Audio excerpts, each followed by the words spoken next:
وروستی مورچل شپږ-ویشتمه برخه. د وروستي مورچل د خپرونې درنو اوریدونکو السلام علیکم ورحمت الله وبرکاتو. دا د وروستي مورچل د خپرونې وخت را ورسید. د خپرونې کوربه مو زه هاشمي یم. قدرمن اوریدونکو په دې هیله چې د خپرونې تر پایه مو ملتیا وکړئ. قدرمن اوریدونکو په تېره خپرونه کې مو تر دې ځای اورېدلی و چې دغو د مغولو سپاهیانو د جومات په مؤذن له کوم ځای را پیدا که او ویې نیوه، هغه ته یې عذابونه ورکړل او په دې مجبور کړ چې په جومات کې اذان وکړي. د اذان په اورېدو جومات ته نږدې په یوه پټه خونه کې غلي شوو خلکو دا ګمان وکړ چې مغولي پوځونه تللي دي، راووتل او مغولو ټول ووژل. په دې ډول هغه په هره محله کې اذان کاوه او بهر ته راوتلي خلک یې ټول تر تیغ تیر کړل، تر دې چې نور په ښار کې د شړېدلي او خوسا شوو مړو له لاسه داسې بدبویي خپره شوه چې تاتاریان په دې ډاډه شول چې اوس دلته د چا د ژوندي پاتې کېدو امکان نشته او ترې ولاړل. قدرمن اورېدونکو په نننۍ خپرونه کې دا اورو چې له بغداد نه چې طاهر او د هغه ملګري وتښتېدل، مروې ته یې مخه کړه. په لاره کې د ایران د ښارونو اوسېدونکو چې له یوې مودې پر خپلو ماتو اعتراف کړی و، د دوی د ارواپالو ویناونه بې اغېزې پاتې نه شول. په هر نوي پړاو د رضاکارو غازیانو یوه ډله ورسره یو ځای کېدله، تر دې چې د دوی شمیر 3,000 تنو ته ورسېد. له مروې نه 100 میله لرې طاهر د دې ښار د تباهۍ خبر واورېد او د جلال الدین په اړه د معلوماتو د ترلاسه کولو نه وروسته د جنوب ختیځ لاره ونیوه. یو ماسپښین د رضاکارانو دغه پوځ د ختیځ په توندو غرنیو لارو تېرېده. د مخې ډلګۍ مشر یې عبدالعزیز و. د هغه د لارښوونې لپاره یو ایرانی زلمی ګمارل شوی و. له یو تنګ پیچومي نه چې تېر شول، ایراني ځوان په لاس د درېدو اشاره وکړه او بیا یې لاندې تنګي ته اشاره وکړه. عبدالعزیز چې لاندې وکتل چیغه یې وکړه، بیدار اوسئ. افسرانو د سترګو په رپ کې دغه پیغام تر وروستي سپاهي پورې ورساوه. طاهر او عبدالعزیز د لښکر له زړه نه راووتل او د پیچومي پر سر ودرېدل. لاندې یې تنګې درې ته وکتل. په یوه نږدې 1 میل سوروره او 3 میله اوږده دره کې سخته جګړه روانه وه. یوه ترکي په ځیر ځیر د هغوی له لیدو وروسته وویل، مغولو مسلمانان له 4 خواو را ایسر کړي. د 100 غونډیو نه د مغولو نور پوځونه هم درې ته ورښکته کېږي. د مسلمانانو شمیر تر 5,000 زیات نه دی، خو د مغولو تر دوی 3 چنده زیات دي. د 100 غونډیو نه نور هم ورکوزیږي. زما په ګمان دا د مغولو د لوی پوځ د مخې ډلګۍ ده او د دغه لږ پوځ دومره په میړانه جنګېدونکی له جلال الدین پرته بل څوک نه دی. طاهر وویل، د مغولو د کلابندۍ کړۍ پر دوی راتنګېږي. که تر لږ ځنډه نور پوځ ورورسېږي، بیا به یې ژوندي پاتې کېدل ناممکن شي. ترکي وویل، جلال الدین ته کومه خبره له امکان نه وتلې نه ده، خو دا ځل ډیر بد راګیر شوی دی. د طاهر ملګري د په هدایت په وړوکو ډلو وویشل شول او د مختلفو لارو نه لاندې درې ته ورښکته شول. د درې په مخه کې د یوې وړوکې غونډۍ تر شا راټول شول. په میدان کې ځینو مغولي سرتیرو دوی ولیدل، خو له لرې یې داسې ګمان وکړ چې دا د دوی د مرستندویو توپاني ډلګیو څخه دي. په همغه مهال چې مغولو ډیره تونده حمله کړې وه، د دوی یو سالار نویو ټولګیو ته د لارښوونې په خاطر له میدانه راووت او اس یې د هماغه غونډۍ په لورې وځغلاوه. خو چې کله نږدې ورغی، د خپل غږ په ځواب کې یې الله اکبر نارې واورېدلې. له دې سره سم یې پر سینه یو غشی خښ شو. راغلی پوځ په 2 برخو وویشل شو او د غونډۍ له 2 خواونه پر دره ورښکته شول. مغول تر څو پوهېدل د 3,000 تنو سپرو نیزې ټټرونو ته رسېدلې وې. د هغوی پښې یو ځل بیا وښویېدې او بیا راټینګې نه شوې. تر دې دمخه جلال الدین په خپل لاس 40 تنه د مرګ په خوب بیده کړي وو. د هغه مټې شلې شوې وې. کله چې پر خپل بری باور شو، له میدانه ووت، له اس نه پلی شو، په یوه وړوکې کمره وخوت او د ډبرې سیوري ته کېناست. ساه یې لنډه لنډه کېده. خول یې له سر راکوز کړ او یو طرف ته یې تر څنګ کېښود. د مخ خولې یې پاکې کړې، لینده یې راواخیسته او بیا یې پر مغولو د غشو باران پیل کړ. هغه حیران و چې دا نوی مرستندوی یې څوک دی. قدرمن اوریدونکو، مغولو 10,000 مړي په میدان پرېښودل او وتښتېدل.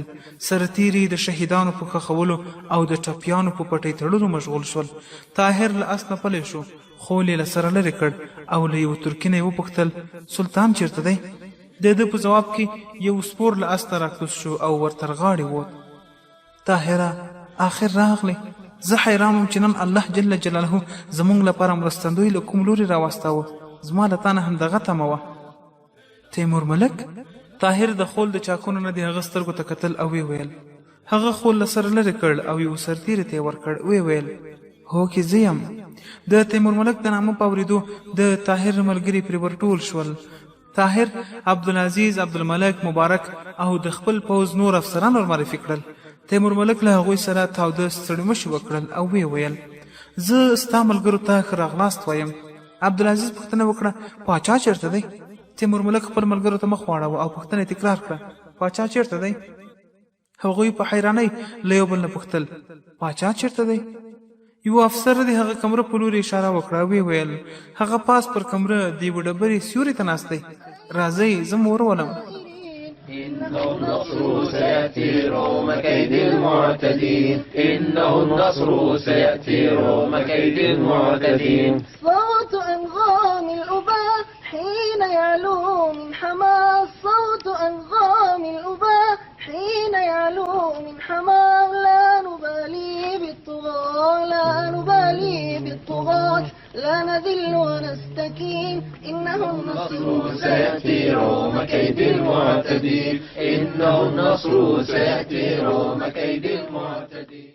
د طاهر څو ملګري او د سلطان د پوځ څو تن افسران پر کمره ور وختل. پاچا په یوه ډبره سر لګولی و او په درانه خوب ویده و. تیمور ملک هغه تر مټ ونیوه او غوښتل یې چې راویښې کړي. طاهر په بیړه ور وړاندې شو. د هغه لاس یې ونیوه. نه، د داسې سپاهي خوب ډیر ګران وي. الله خبر دی چې له څو ورځو وروسته ویده شوی دی.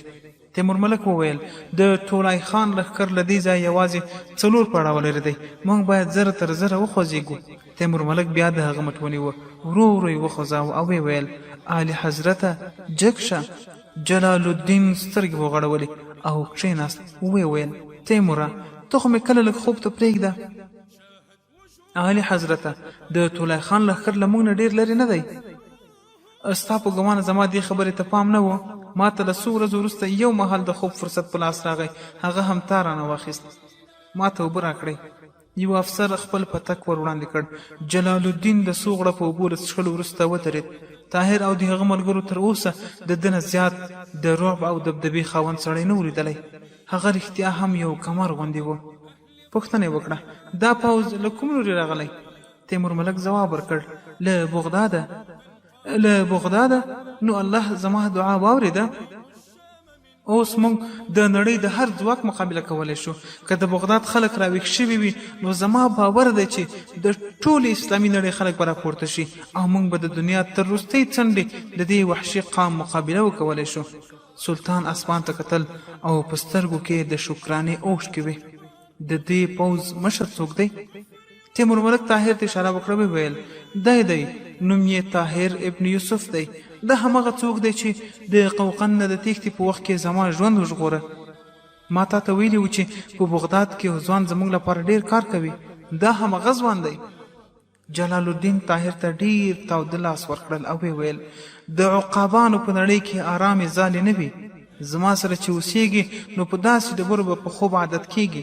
زه په دې کمره کېناستم او ستاسو د جګړې کمالونه مې لیدل. ستاسو د ځینو سرتیرو د روزلو اړتیا ده. څو تنه هسې د بې ځایه احساساتو په وجه ووژل شول.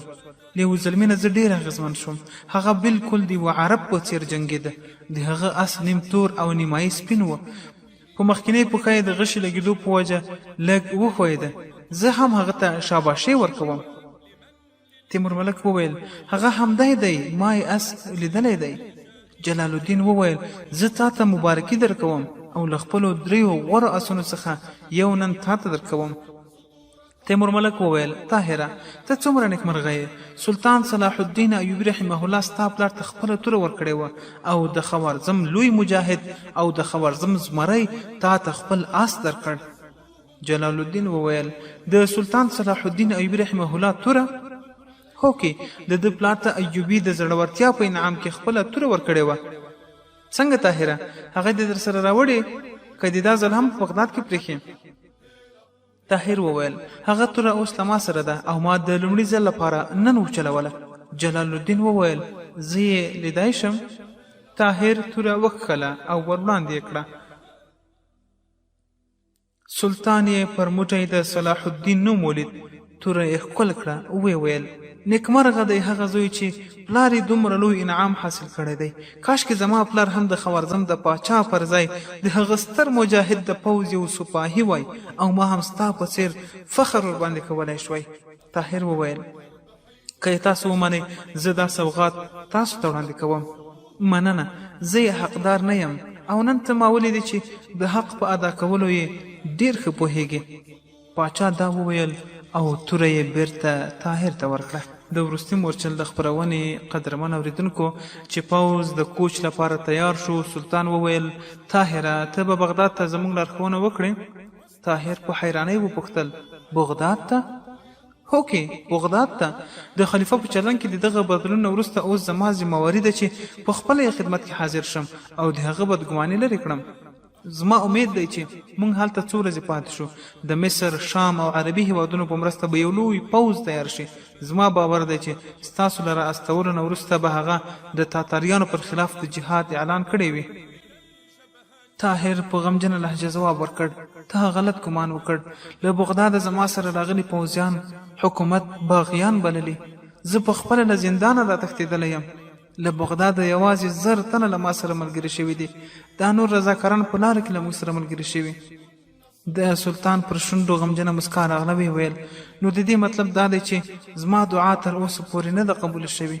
خو زه مایوس نه یم.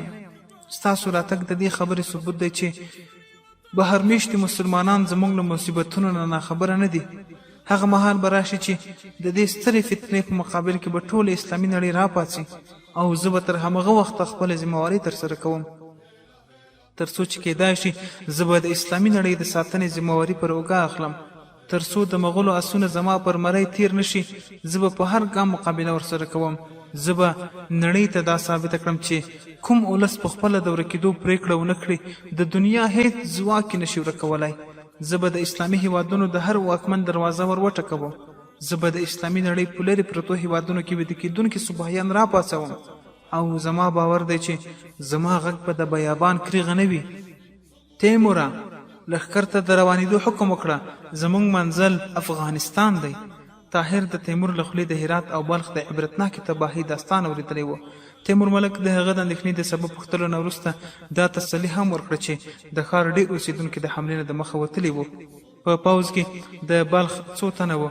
د طاهر د پوښتنې په ځواب کې هغوی ټولو وویل چې شیخ عبدالرحمن له خپلې شتمنۍ او مال سره پر بلخ له یرغل نه څو اونۍ د مخه په کومه خوا ولاړ. بیا هم په هر پړاو طاهر تیمور ملک ته ویل چې زه باید بلخ ته ولاړ شم. تیمور ملک هر ځل دا ځواب ورکاوه چې هلته به له سوځېدلو کورونو او خوسا شوو مړو نه پرته هېڅ امونه یې نه. د ښار له زغم نه وتلې بدبویي به تاله 2 میلۍ نه بیرته راستون کړي. چې جلال الدین ته د طاهر د اندېښنې معلومات وشو نو هغه د بلخ ټول سرتیري راوغوښتل او د بلخ په باب یې ترې پوښتنه وکړه. په دوی کې ناڅاپي یو سړی داسې پیدا شو چې ورور یې له شیخ عبدالرحمن سره مزدور و. هغه وویل چې شیخ عبدالرحمن له جګړې نه 4 هفتې د مخه له خپلې ټولې کورنۍ سره ووت او ورور مې راته وویل چې سمدستي د هغه مخه غزني ته وه. ښایي له هغه وروسته بیا بل لوري ته مخه وکړې. سلطان طاهر ته تسلي ورکړه. ویې ویل د تقدیر لارې ناڅاپه یو له بل سره تړل کېږي. موږ د مروې په لور روان وو خو اوس ښایي ستا لپاره غزني ته ولاړ شو. په لاره کې ځای ځای د سلطان په لټه پسې وتلي د تاتاریانو وړوکي ګروپونه په مخه ورتلل خو سلطان به هغوی تر تیغ تیر کړل او غزني ته ورسېدل. په غزني کې امین الملک له 50,000 عسکرو سره د ده هرکلی وکړ. په څو ورځو کې شمس الدین اغراق هم له 40,000 تنو سره ورسره یو ځای شو چې بیا د افغانستان له هر ګوټ نه د ملکانو او سردارانو خپله ډله غزني ته ورسېدله. قدرمنو اورېدونکو، غزني ته چې ورسېدل طاهر ته معلومه شو چې شیخ عبدالرحمن له 2 هفتو تمکیدو وروسته هندوستان د مخه کړې ده. دا یې هم واورېدل چې شیخ په اوسنیو حالاتو کې یوازې مدینه خوندي بلله او دا یې ویلي و چې ډېر ژر به خپله کورنۍ مدینې ته واستوي. طاهر ته هم دومره ډاډ بس و چې هغوی له خطر نه ډیر لرې دی. اوس د هغه ټول پام جګړې ته واوښت. د غزني په جومات کې له څو ځله ویناو سره د خلکو احساسات راپارول او یوه نوې ساه یې پکې پوکړه. د افغانستان علماو پخوا د جهاد فتوا ورکړې وه. اوس یې د طاهر په غوښتنه د لرې لرې سیمو دوره وکړه او خلک یې د جهاد لپاره راټولول. په یوه جمعه له طاهر نه وروسته عبدالملک هم خبرې وکړې. د هغه خبرې چې څومره لنډې وې هومره اغېزمنې وې. سبا ته سلطان د غزني د جیدو علماو دوی ډلې جوړې کړې او طاهر او عبدالملک یې ورسره واستول چې په شاوخوا سیمو کې د جهاد تبلیغ وکړي. قدرمن اوریدونکو، غیرتي افغانانو د جهاد بلنې ته لبیک ووایه او ډله ډله د سلطان په پوځ کې شاملېدل. په دې دوره کې طاهر له عبدالملک نه زیات بریالی و. د دې سبب یو د ده ښه وینا وه، بل دا چې له هغه سره د یو داسې غازي توره وه چې د مېړانې کیسې د خلکو په زړه کې وي. افغانان د اسلامي نړۍ هر باتور سپاهي خپل دوست او عزیز ګڼي. سلطان جلال الدین د خپل ځواک د شمېر له معلومولو وروسته چنګیز خان ته چې په هغه ورځو کې په تعلقانو کې و د څو تاتاري بندیانو په لاس دا پیغام واستاوه. قدرمنو اوریدونکو، پیغام یې په دې ډول و چې تا د بېخبرۍ په حالت کې پر موږ یرغل راوړ. تا تر زور زیات په مکر او فریب زموږ کارونه ونیول. ستا سپاهیان له یوې مودې راهیسې زما په لټه کې سرګردانه ګرځي. زه اوس په افغانستان کې یم او تا ته د مقابلې چلنج درکوم او ډاډ درکوم چې دا ځل به ستاسو تورو ته د بېکسو تورسریو د ورمېږونو پر ځای تورې وي. که همت لرې نو د مقابلې لپاره راووځه. چنګیز خان د شیګي توتو په مشرۍ یو لوی پوځ د جلال الدین د مقابلې لپاره واستاوه. سلطان له غزني نه څو میله وړاندې د هغوی مقابله وکړه. تر 3 ورځو پورې سخته جګړه روانه وه. ترکان او افغانان یو تر بل پر میړانه او زړورتیا کې مخکې کېدل. په 4مه ورځ د تاتاریانو پښې ولړزېدې. سلطان تر څو میله دوی تعقیب کړل او بیا یې راایسار کړل او داسې یو تنګي ته برابر کړل چې سلطان هلته خپل غوره غشي ویشتونکي مخکې له مخکې کېنولي وه. شیګي توتو له ډېر لږ پوځ سره په تېښته بریالی شو، خو سلطان یې تعقیب جاري وساته او د کابل تر سیند پورې وزغلول. شیګي توتو په سیند کې ځان وغورځاوه او ځان یې وژغوره او چې د غشو په باران کې بلې څنډې ته ځان ورساوه نو یوازې 8 کسه ورسره پاتې وه. په افغانستان کې د جلال الدین د بري خبر د برېښنا په څېر خپور شو. د چنګیز خان له دې خبر سره سم دا هم واورېدل چې د هندوکش د غرونو نه د مرغاب تر غاړو پورې ټول قبایل راپورته شوي او په لارو کې د مغولو ټول پیرداران وژلي دي. چنګیز خان د لومړي ځل لپاره په یوه محاذ د خپل ټول ځواک د راټولولو ضرورت احساس کړ. د ښې تیارۍ نه وروسته یې د بلخ او هرات ترمنځ د پراخې سیمې د بربادولو نه وروسته د مرغاب د سیند پر غاړه واړول او د فرغانې نه تر آذربایجانه پورې د تیتو پرک پوځ د راغونډېدو انتظار یې وکړ. خو دا لومړی ځل و چې چنګیز خان پر خپل بري باوري نه و او دا اندېښنه ورسره وه چې که ماته وخوري نو د ټولو فتح شویو سیمو خلک چې تر اوسه پورې د مغولو د ظلمونو له ویرې غلي دي ښایي د دوی پر خلاف راپورته شي او جلال الدین به یې د ځمکې تر وروستي ګوټ پورې وزغلوي. درنو اوریدونکو، لکه چې تقدیر د جلال الدین د عزم او ارادې یو بل ازمایښت هم اخیست. د راتلونکي پر افق د رڼا د لیدو نه وروسته یو ځل بیا تیارې ولیدې. وی غموونکې پیښې د خوارزم شاندار بری په ماته بدل کړ. د شیګي توتو له ماتې وروسته چې کوم مال د غنیمت په توګه د سلطان لاس ته ورغی، په هغو کې یو ښکلی اس هم و. د دې اس پر سر د امین الدین الملک او سیف الدین اغراق ترمنځ خبره سره واوښته. د سیف الدین له خولې کومه ترخه خبره ووتله او امین الدین په غصه شو. هغه یې په څپېړ ووهه. د سیف الدین ورور سمدستي توره وکښله او پر امین الملک حمله وکړه، خو د امین د پوځ یو تن له شانه په تورې سره سر ترې قلم کړ. د پوځ د 2 میړنیو سردارانو ترمنځ جګړه حتمي شوه. د سیف الدین اغراق 40 زره او د امین الدین 50 زره تنه پوځ یو د بل په مخ کې صفونه وتړل. سلطان په خپله خیمه کې دا خبر واورېد، په منډه ورغی او د دوی ترمنځ شو او د دواړو د پوهولو هڅه یې وکړه. د افغانستان عالمان او ملکان هم د دغو 2 پوځونو ترمنځ شول او کتار ودرېدل. د سلطان په امر امین الدین ملک د بخښنې غوښتلو ته چمتو شو، خو سیف الدین ته د خپل ورور وژل کېدل هسې عادي خبره نه وه. د هغه لومړنۍ او وروستنۍ غوښتنه دا وه چې امین الدین دې ده ته وسپارل شي. سلطان پر 2 کې حیران و. له یوې خوا پوهېده چې که په امین الدین ملک زور راوړي د هغه 50 زره پوځ بې ملګري پرېږدي او ترې ولاړ به سي بل لوري ته. د سیف الدین د خفه کېدو په صورت کې د هغه د 40 زره ترکانو د بدروګي کېدو او تلو خطر و. د سولې ټولې هڅې ناکامې شوې. د سیف الدین پردې د سلطان پر نیت شک و چې امین الدین لور ورکړې وه. په دې نازک مهال نه د علماو زاریو څه ځای ونیو او نه د طاهر او عبدالملک ویناګانو څه اغېزه وکړه. سیف الدین په صفا الفاظ وویل چې موږ د مغولو د مقابلې لپاره د سلطان مرستې ته راغلي یو. د سلطان خسر له لاسه خپلې بېعزتۍ ته تیار نه یو، ځکه خو هغه د شپې له خپلو 40,000 تنو سره کرمان ته کوچ وکړ او په دې توګه د سلطان یو مضبوط مټ مات شو. قدرمنو اوریدونکو، چنګیز خان چې د جلال الدین په لښکر کې د درزلېدو نه خبر شو، د باد و باران په څېر د غزني په لور راوالوت. سلطان له غزني نه څو پړاوه مخې ته ور ووت او د چنګیز خان د لارې په هرې غونډۍ، ګړنګ، دره او هر خوړ او ویالې په پله یې پیرې ودرولې. له چنګیز خان سره یو بېساری ځواک و. هغه د لارې په هرو ستونزو بری موند. د مقاومت هر کمر یې راوغورځاوه او ګام په ګام یې د خپلو پوځونو مړي پرېښودل او پر مخ روان و. د وروستي مورچل د خپرونې درنو اوریدونکو، دا چې د چنګیز خان دا لښکر چیرته ځي او چیرته به له مقاومت سره مخ شي، دا به په راتلونکي خپرونه کې واورو. د نن ورځې دا خپرونه مو په همدې ځای پای ته رسېږي. دغه خپرونه ما هاشمي وړاندې کړه. تر بلې خپرونې مو په بښونکي او له ځانه رب سپارم. هر چېرته چې یاست خوښه او خوشحاله اوسئ. د خدای په امان.